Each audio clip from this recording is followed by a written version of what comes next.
Hello viewers, the nature and agriculture চ্যানেলে আপনাকে স্বাগতম। তো ভিওর্স, আমি আজকে একটা নতুন বিষয় নিয়ে এসেছি, যে বিষয়টা হচ্ছে আপনারা অনেকেই ক্যাপসিকাম চাষ করেন বা টব বাগানে আপনারা ক্যাপসিকাম গাছ লাগিয়ে রাখেন। সেই টব ক্যাপসিকাম গাছ লাগানোর নিয়মটা একটু বলবো এবং তার কীভাবে পরিচর্যা করবেন আমি সেই সম্বন্ধে ছোট্ট করে একটা আলোচনা করব। তো আপনারা ভিডিওটা শেষ অবধি দেখার চেষ্টা করবেন, তাহলে বুঝতে পারবেন যে ক্যাপসিকাম চাষ কীভাবে করবেন। তো যারা টবে ক্যাপসিকাম গাছ লাগানোর নিয়ম জানেন না, আজকে আপনাদের সামনে হাজির হয়েছি টবে ক্যাপসিকাম চাষ করার বিস্তারিত পদ্ধতি। ক্যাপসিকাম গাছে ছোট্ট চারা নার্সারি থেকে কিনে আনার পর সেটাকে টবে বসান এবং মাটি তৈরি করুন। গাছটিতে ফল ধরা অবধি বিভিন্ন পরিচর্যা, গাছটির জল ও আলোর ব্যবস্থার মতো বিভিন্ন গুরুত্বপূর্ণ ব্যাপারগুলি নিয়ে আজকে আমি বিস্তারিত আলোচনা করব। তো একটা পয়েন্ট আমি বলি, ক্যাপসিকাম গাছের জন্য আদর্শ মাটি তৈরি। আপনারা 50% নেবেন সাধারণ মাটি। এক্ষেত্রে আপনারা যে কোনো ধরনের মাটি ব্যবহার করতে পারেন। আর 25% মতো নেবেন কম্পোস্ট বা ভার্মি কম্পোস্ট।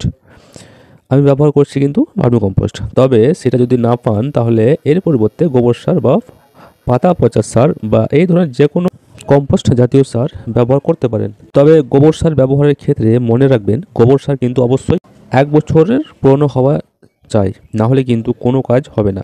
এর সাথে 25% মতো নেবেন বালি। এই বালিটা দেওয়ার ফলে টবের মাটির ড্রেনেজ ব্যবস্থা ভালো রাখে এবং 10 ইঞ্চি বা আরও ছোট্ট 8 ইঞ্চি সাইজের টবে ক্যাপসিকাম গাছ খুব ভালোভাবে প্রচুর ফল পাবেন। প্রথমেই টবে একটি ড্রেনেজ ছিদ্রে একটা পাথরের টুকরো দিয়ে দেবেন। এবার ওর উপর কিছু সবজি খোসা দিয়ে দেবেন, যা কিছুদিনের মধ্যে সারে পরিণত হবে।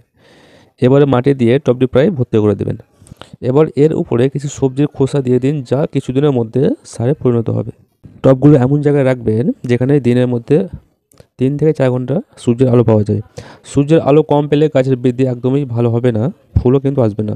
ফুল ঝরে যেতে পারে এবং ফল হবে ছোট ছোট এবং সেই পাতাগুলো কিন্তু কুঁকড়ে যেতে পারে। জলটা দেবেন ভীষণ বুঝে শুনে। টবের মাটি ভিজে ভিজে থাকলে জল দেবেন না। টবে মাটিতে হাত দিয়ে দেখবেন যদি মাটিতে শুকনো মনে হয়, তারপরে কিন্তু আবার জল দেবেন।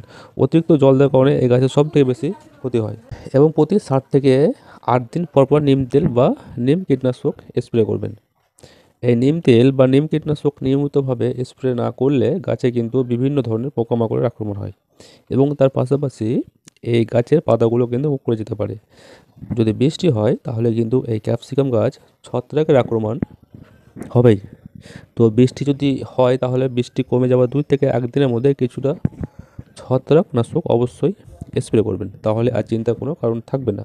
তো একটা শেষ কথা বলি, এই সামান্য কিছু পরিচর্যাগুলি করে যেতে পারলে এই গাছ থেকে আপনি প্রচুর ফল পাবেন। এই পদ্ধতিতে আপনি বাড়িতে অনেক অনেক ক্যাপসিকামের গাছ ফলাতে পারেন। তো বন্ধুরা, আমার ভিউয়ার্স, এই ছিল আজকের ভিডিও আলোচনা। ভিডিওটা যদি আমার ভালো লাগে তো অবশ্যই কমেন্ট করবেন এবং একটা লাইক করবেন। আবার যদি কোনো কিছু জানার ইচ্ছে থাকে বা দরকার থাকে অবশ্যই আমাকে কমেন্ট করে জানাতে পারেন এবং আমার ভিডিও ভালো লাগে বন্ধুদের সঙ্গে শেয়ার করবেন। আর যারা প্রথমবারের মতো আমার চ্যানেলে ভিডিও দেখছেন, যারা সাবস্ক্রাইব করেন, অবশ্যই আমার চ্যানেলে সাবস্ক্রাইব করবেন পরবর্তী ভিডিও পাওয়ার জন্য। তো শুভ দিন, ধন্যবাদ।